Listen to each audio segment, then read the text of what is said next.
the big one that was hands off, but and I wanted Zach here for this one, but he's gonna miss out. He's arguing with Stefan in the Discord right now. Love it. Perfect. Probably about this game, Monster Hunter Wilds. Holy shit, this was freaking cool. We got to sit through watching it was hands off, so you're basically in the theater and you're watching somebody play the game, and the game can crash, you can have issues, you can have all kinds of stuff, but it's a live play session. They used to do that at Act West all the time with the big games. Like that's how I saw Assassin's Creed 3 or something. Yeah, and it's a very common way to show stuff. This was at Summer Game Fest. I think the embargo went up today, which is why I can talk about it. So that's why I chose today. But the cool thing about this, and I used sticky notes to write down all my notes for this game because I couldn't type with my phone. It was just too bright in the freaking in the room because it was a really dark room, so you could focus on the screen. But you get your secret, which is your little rideable thing there, and their goal is to find this. I forget the name of the monster, but it's essentially this like big woolly. It almost looks like a bison/gorilla, and you have to hunt the alpha of this breed. I forget what the name of it was, but so you're looking for the alpha, but the alpha has there'll be like 4 or 5 other monsters with it, like others in its like pack. But you want to try to avoid those because your goal is to hunt the alpha. And so you're hunting this alpha, and it was like seriously like a 25-30 minute battle as this guy's as the demo dude is trying to show us how to capture this and defeat this guy, going through aspects like there you can kind of see the woolly thing there, going through different biomes. There's like a big ass sandstorm that'll show up, and that was the beast right there. And as the sandstorm shows up, like there's like which makes the animals like aggravated, the beasts aggravated, and then they'll react differently, and they'll heal differently, and they'll attack differently. But if you can survive the sandstorm, then there's like a moment called, I think it's like the greening, where everything gets like life where you are. So you'll get like green energy. You'll get like you'll be able to recover quicker. You'll be able to harness certain things better for like a short period of time. So there's like this big value to trying to survive the sandstorm.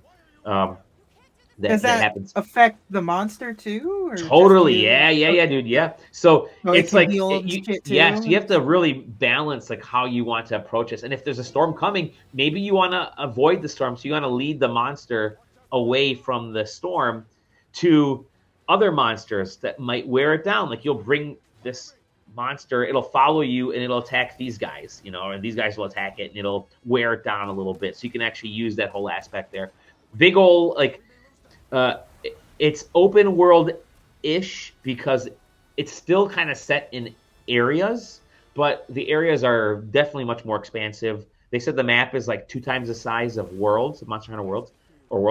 So it's a huge map. It's a massive area. But I think one of the parts that was really cool was the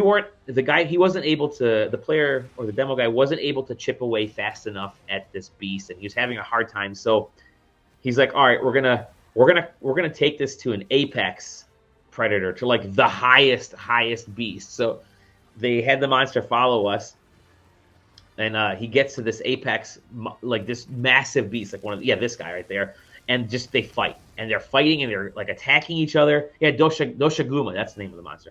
They're attacking each other, and it's wearing down the Doshaguma, the alpha Doshaguma, and it's just brutal. Like the animation is incredible watching these beasts just punch and claw and kick and electrocute and just do wild things to each other. And finally the Doshaguma gets fed up and like doesn't want to fight the apex anymore, so starts to sort of run away, and then the apex kind of goes off back to its home. And by that, because the Doshaguma has taken enough energy, we're able to come in. I think they had 3 companions that were just AI basically companions that joined and played along. So you don't have to play with people online if you don't want to. But he had like 3 companions show up, and then they help take down the beast. And then you go into the hunting mode where you're just kind of like carving it up and stuff. Just a cool fight, like very cinematic and very environmental. Like it told a story of this incredible battle. Like I was left, like, literally, you're on the edge of your seat watching shit happen, because it's not just like, use this weapon, aim for the tail, climb up on top type of thing. No, it's like use this weapon, And if you use enough of this weapon, if something changes, like the environment changes, you can hot swap to your secondary weapon while you're riding your secret.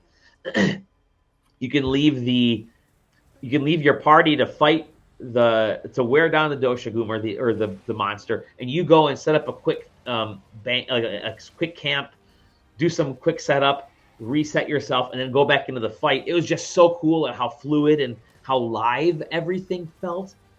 And I'm not like a big Monster Hunter guy. I haven't completed one. I've like hardly hit like higher level. Like I've hardly hit like low mid levels in the game in any of my Hunter levels. But man, this might make me a Monster Hunter guy. It looked cool, looked really fluid. The battles were just freaking incredible. And it was a long ass. It's one of the very first few sections of the game, and they dump you in a 25, 30-minute monster fight that's just freaking unbelievable of an experience. Like it's like watching a movie of folks hunting down a monster. Like it was so awesome. And then the cooking was really cool too. Like there's actually like each thing you cook has a really unique cinematic to it. At least what it felt like. So you're not just a guy sitting in front of a pot and mixing stuff, and then it's like soup. No, it's like they're gonna show him like putting all the ingredients in, and they're gonna show like different aspects of how he's tasting it because it's a different type of food. It was just cool. It was awesome experience that they were showcasing, and if the game holds up as good as this demo, then and they always have a ton of extra stuff in there too. This is the Apex Monster Hunter game for sure, man, for sure.